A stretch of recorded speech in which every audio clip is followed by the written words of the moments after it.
Hello guys, welcome back to my YouTube channel. मौसम में अब ऐसा बदलाव आने लगा है कि पता ही नहीं चलता कब बारिशें होंगी, कब धूप निकलेगी और कब ठंडक पड़ेगी। इस बार बारिशों ने तो कमाल कर दिया और इन बारिशों में अपनी कैट की साफ सफाई की और हाइजीन का ख्याल रखना बहुत ज़्यादा ज़रूरी है। अगर आपने ज़रा सी चूक कर दी, इस मौसम में आपकी कैट की तबीयत बहुत ज़्यादा ख़राब हो सकती है। आपकी कैट को वायरल हो सकता है, किसी भी तरह का वायरल डिजीज़ हो सकता है, फंगल इन्फेक्शन हो सकता है। और आजकल तो अपनी कैट्स को वायरल डिजीज से बचाना बहुत ज़्यादा ज़रूरी है, क्योंकि कैट्स में बहुत ज़्यादा वायरल इन्फेक्शन फैला हुआ है। अगर आप अपनी कैट की साफ सफाई में, हाइजीन में या कैट की ख्याल रखने में ज़रा से भी चूक कर देंगे तो आपकी कैट को बहुत ज़्यादा नुकसान उठाना पड़ सकता है। इसलिए इस मौसम में, इस बदलते हुए मौसम में, सर्द मौसम हो जा रहा है, एकदम से धूप निकल आ रही है और एकदम से बारिशें हो जा रही हैं। इस मौसम में अपनी कैट का बहुत ज़्यादा ख्याल रखें, साफ सफाई का ख्याल रखें। और सर्दियाँ आने से पहले अपनी कैट को किसी anti fungal, anti allergic shampoo से बात ज़रूर कराएं। ये शैम्पू हम लेकर आए हैं, वेट रिकमेंडेड है अपनी कैट्स के लिए बात कराने के लिए। अब हमने शैम्पू चेंज कर दिया है, तो सोचा आप लोग के साथ भी शेयर करते हैं कि अपनी कैट्स की हम साफ सफाई, हाइजीन का ख्याल किस तरीके से रखते हैं।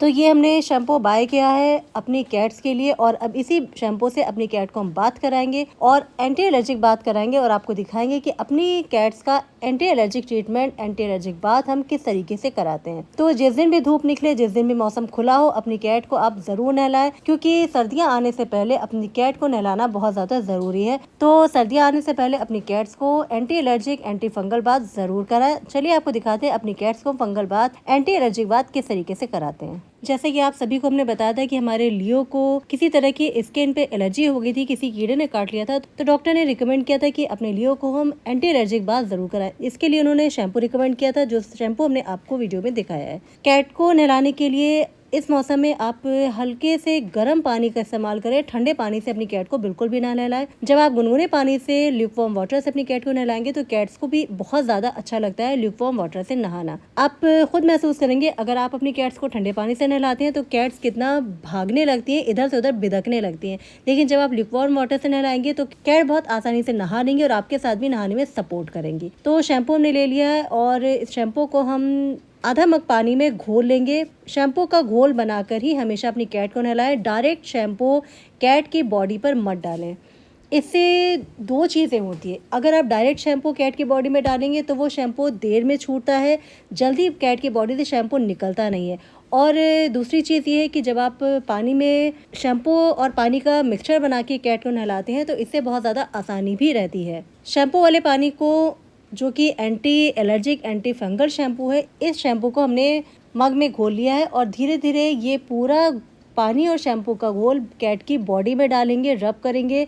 सबसे पहले आप पीछे की तरफ से पानी डाल के नहलाना शुरू करें। सर पे पानी बिल्कुल भी मत डालें। जब कैट्स को नहलाएं तो डायरेक्ट सर पे पानी बिल्कुल भी नहीं डालना चाहिए, बल्कि सर पे तो पानी बिल्कुल भी नहीं डालना चाहिए पूरे बाथ के दौरान। कैट्स के सर पे जब पानी पड़ता है तो बहुत ज़्यादा कैट्स आउट ऑफ कंट्रोल हो जाती हैं और भागने लगती हैं। तो पूंछ की तरफ से और पीछे की पैर की तरफ से कैट्स को नहलाना स्टार्ट करें। धीरे धीरे पानी डालें और उसके बाद फिर पूरी बॉडी पे धीरे धीरे शैम्पू लगाएं। शैम्पू लगाने के बाद गुनगुने पानी से ही कैट को पूरी तरीके से नहलाएं।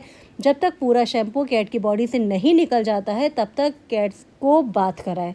कैट की बॉडी में शैम्पू बिल्कुल भी नहीं लगे रहना चाहिए। अगर कैट्स की बॉडी में शैम्पू लगा रह जाएगा, थोड़ा सा भी लगा रह जाएगा, तो फिर कैट्स को फंगल इन्फेक्शन भी हो सकता है। कैट की बॉडी और कैट्स के हेयर बहुत ज़्यादा रफ भी हो सकते हैं और कैट्स को बहुत ज़्यादा हेयर फॉल की प्रॉब्लम भी हो सकती है। इसलिए जब तक शैम्पू पूरी तरीके से कैट की बॉडी से, कैट के फर से निकल ना जाए, तब तक कैट को ज़रूर बात कराएं। और अब इस मौसम में कैट्स को टब के अंदर बैठाकर बात ना कराएं, बल्कि थोड़ा थोड़ा पानी डालते हुए, मग से पानी डालते हुए कैट को नहलाएं। जब आप बहुत प्यार से, बहुत आराम से अपनी कैट्स को नहलाएंगे तो कैट्स भी आपके साथ बहुत ज़्यादा सपोर्ट करेंगी। और चेहरे को और आँखों के एरिए को हाथ में हल्का सा पानी लगा के साफ़ करें। डायरेक्ट मग से पानी कैट के फेस पर और सर पे बिल्कुल भी मत डालें। कैट को नहलाने के बाद टॉवल से अच्छी तरीके से वाइप करें। थोड़ी बहुत हल्की सी अगर धूप आ रही हो तो हल्का सा आप धूप में भी बैठा सकते हैं। और लियो को नहलाने के बाद अपनी बाकी सारी कैट्स को भी हम इसी तरीके से नहलाएंगे, क्योंकि आज अपनी सारी कैट्स का हम एंटी एलर्जिक और एंटी फंगल बात करा रहे हैं। क्योंकि अब विंटर्स में कैट्स को नहलाना बहुत ज़्यादा मुश्किल काम हो सकता है और थोड़ा बहुत डर भी लगा रहता है कि कहीं ऐसा ना हो कि विंटर्स में जब हम कैट्स को नहलाएं तो कैट्स की तबीयत ना ख़राब हो जाए।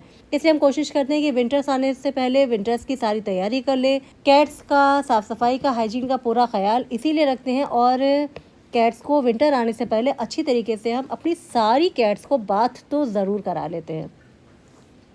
एक एक करके अपनी सारी कैट्स को हम नहला लेंगे। और आज पता नहीं क्या बात है या मेरी किस्मत अच्छी है, बहुत ज़्यादा आज मेरी खुशकिस्मती है कि मेरी कैट्स आज नहाने में बहुत ज़्यादा सपोर्ट कर रही हैं।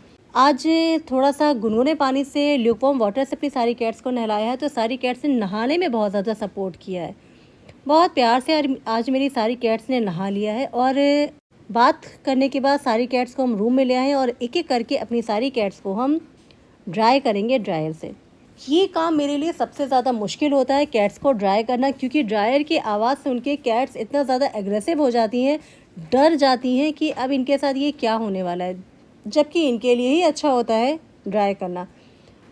नहलाने के बाद कैट्स को पूरी तरीके से ड्राई ज़रूर कराइएगा, वरना अगर कैट्स के फर में पानी रह जाता है तो फिर कैट्स को फंगल इन्फेक्शन हो सकता है, क्योंकि फंगल इन्फेक्शन कैट्स को तभी होता है जब कैट्स की बॉडी में, कैट्स के फर में मॉइस्चर होता है और ये मॉइस्चर कैट्स को बहुत ज़्यादा नुकसान करता है। इसी मॉइस्चर की वजह से ही कैट्स को फंगल इन्फेक्शन होता है, एलर्जी होती है और कैट्स की तबीयत भी ख़राब हो सकती है, कैट्स को छींकें भी आ सकती हैं। और अगर कैट्स की बॉडी में मॉइस्चर रह जाता है, नमी रह जाती है, तो कैट्स को ठंड भी लग सकती है, कैट्स को फीवर भी आ सकता है। इसलिए अपनी सारी कैट्स को नहलाने के बाद अच्छी तरीके से ड्राई करना बहुत ज़्यादा ज़रूरी है। लोग अक्सर कैट्स को धूप में रख देते हैं, धूप में सुखाते हैं, लेकिन कैट्स को धूप में सुखाना ठीक नहीं रहता है। इससे कैट्स की बॉडी में डिहाइड्रेशन हो जाता है, पानी की कमी हो जाती है। इसलिए कोशिश कीजिए कि अपनी कैट्स को नहलाने के बाद ड्रायर से ही ड्राई कराइए। एक एक करके अपनी सारी कैट्स को हम ड्राई कर लेंगे ड्रायर से। और क्योंकि ये कंट्रोल में नहीं आती है, इसलिए इनकी जो बास्केट है, इसी बास्केट में रख कर ही ड्राई कराते हैं। थोड़ा सा टाइम टेकिंग काम होता है, लेकिन ये करना बहुत ज़्यादा ज़रूरी है। अब इसके बाद जो सबसे ज़्यादा स्पेशल मोमेंट होता है वो है ट्रीट टाइम। इतना सारा जो कैट्स के साथ हुआ है, एक तरीके से टॉर्चर ही होता है इनको ड्राई कराना। इसके बाद ट्रीट तो बनती है। सारी कैट्स को हम ट्रीट खिलाएंगे। ट्रीट खाने के बाद मेरी कैट्स आराम से फिर सो जाएंगी। एक एक करके सारी कैट्स को हमने ट्रीट दिया, फूड बना के रखा था अपनी कैट को, होममेड डाइट हमने दिया। नहलाने के बाद कैट्स को भूख लगती है और इन्हें भरपेट खाना बहुत ज़्यादा ज़रूरी होता है। खाना खाने के बाद मेरी कैट्स अब 4-5 घंटे 6 घंटे खूब सोएंगी, आराम से सोएंगी, क्योंकि अब इनको बहुत ज़्यादा सुकून मिलेगा। साफ़ सफाई बहुत ज़्यादा अच्छी चीज़ है और कैट्स की साफ़ सफाई का तो आपको बहुत ज़्यादा ख्याल रखना चाहिए, क्योंकि ये आपके साथ रहती हैं, आपके बेड पे बैठती हैं, आपकी गोदी में रहती हैं, आपके आसपास रहती हैं। तो अगर आपने नहा धो लिया है तो अपनी कैट्स को भी नहलाएं, धुलाएं, साफ़ सफाई कराएं। इससे कैट्स की भी हाइजीन मेंटेन रहेगी और आप भी साफ़ सुथरे रहोगे। आपके पास भी किसी भी तरह की कोई गंदगी नहीं रहेगी। सारी कैट्स ने मेरी ट्रीट खा लिया है और अब कैट्स का टाइम हो रहा है सोने का। अब इसके बाद मेरी कैट्स सो जाएंगी। आज का व्लॉग आपको कैसा लगा कमेंट करके ज़रूर बताइएगा। तो ये था मेरा विंटर का रूटीन, विंटर से पहले का रूटीन, जो आपके साथ शेयर करना बहुत ज़्यादा ज़रूरी था।